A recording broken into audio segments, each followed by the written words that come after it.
भगवान की शरणागति संपूर्ण असाध्य समस्याओं का सम्यक समाधान है और संपूर्ण समाधान है।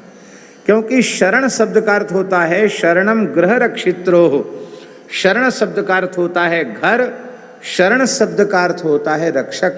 भगवान ही हमारा घर हैं अर्थात आश्रय हैं, और भगवान ही हमारे रक्षक हैं। ये दो बातें भीतर स्थित हो जाएं तो फिर कोई समस्या रहेगी नहीं, सारी समस्याओं का समाधान हो जाएगा, संपूर्ण समाधान, सम्यक समाधान।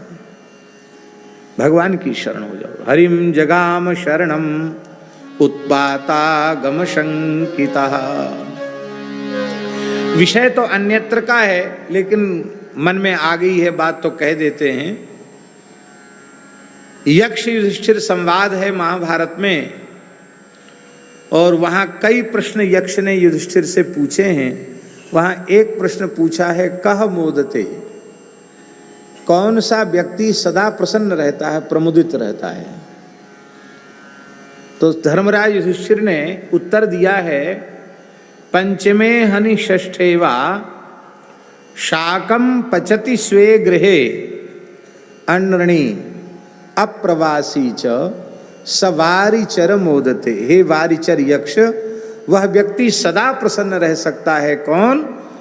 बोले जो इतना निर्धन है, गरीब है कि भरपेट भोजन नहीं है उसके लिए उपलब्ध, दिन के 5वें अथवा 6ठे भाग में अलोनिया साग भाजी उबाल कर खा लेता है। पंचमे हनि षष्ठेवा शाकम पचति स्वे गृहे। बस बात इतनी है कि वह किसी का कर्जदार नहीं है, अन्नऋणी है, किसी का कर्जदार नहीं है, और प्रवास में नहीं है अर्थात यात्रा में नहीं है। तो सवारिचर मोदते, हे यक्ष, वह व्यक्ति सदा प्रसन्न रह सकता है।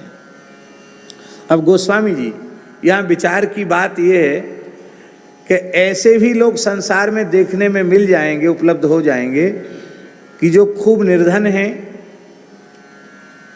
और जैसी स्थिति बताई है कि वह जैसे तैसे एक बार कुछ साग भाजी खा करके उधर पूर्ति कर लेते हैं, किसी के कर्जदार भी नहीं है और प्रवास में भी नहीं है। पर ऐसे लोग भी दुखी देखे जाते हैं,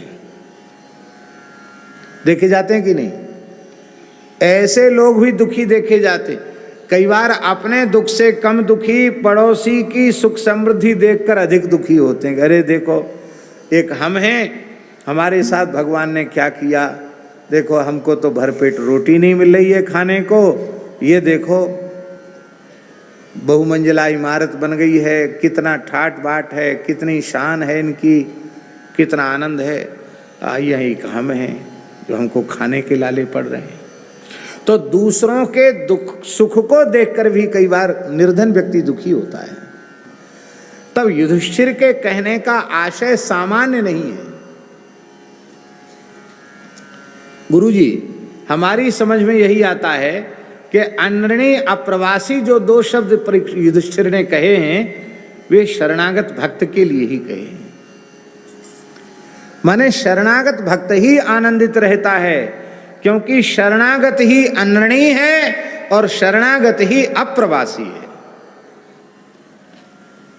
एकादश स्कंद में नवयोगीश्वर संवाद में क्या कह रहे हैं नवयोगीश्वर? देवर्षि भूताप्ति नृणाम पितॄणाम न किंकरो नायमृणी चराजन सर्वात्मना यह शरणम शरण्यम गतो मुकुंदम परिहृत्य कर्त्रम।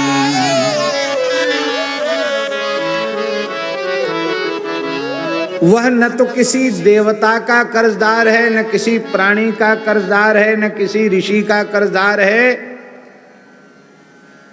देवर्षि भूताप्ति नृणाम, न किसी मनुष्य का, पितृणाम, वो किसी पितर का भी कर्जदार नहीं है। कौन? जो सर्वात्म भाव से शरण्य भगवान की शरण हो गया है, परिहृत्य कर्तृम, कर्तापने के अहंकार को त्याग कर भगवान ही करता है और भगवान ही कारयिता है, इस सिद्धांत को स्वीकार करते हुए जो भगवान का शरणागत हो गया वो समस्त प्रकार के ऋणों से मुक्त है। और नहीं तो यज्ञादि करके भी लोग देव ऋण से मुक्त नहीं होते। गृहस्थाश्रम में प्रवेश करके संतति को उत्पन्न करने से भी पितृण से मुक्त नहीं होते। धर्माचरण से भी ऋषि ऋण से मुक्त नहीं होते। इसके अनेकों प्रमाण हैं।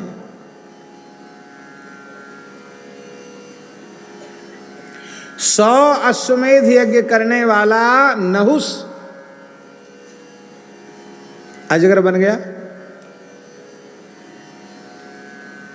उसके देवता पितर और ऋषि इनके अर्चन में कहीं कोई न्यूनता रही होगी उसके धर्माचरण में। 100 अश्वमेध यज्ञ करने वाला नहुस अजगर बन गया।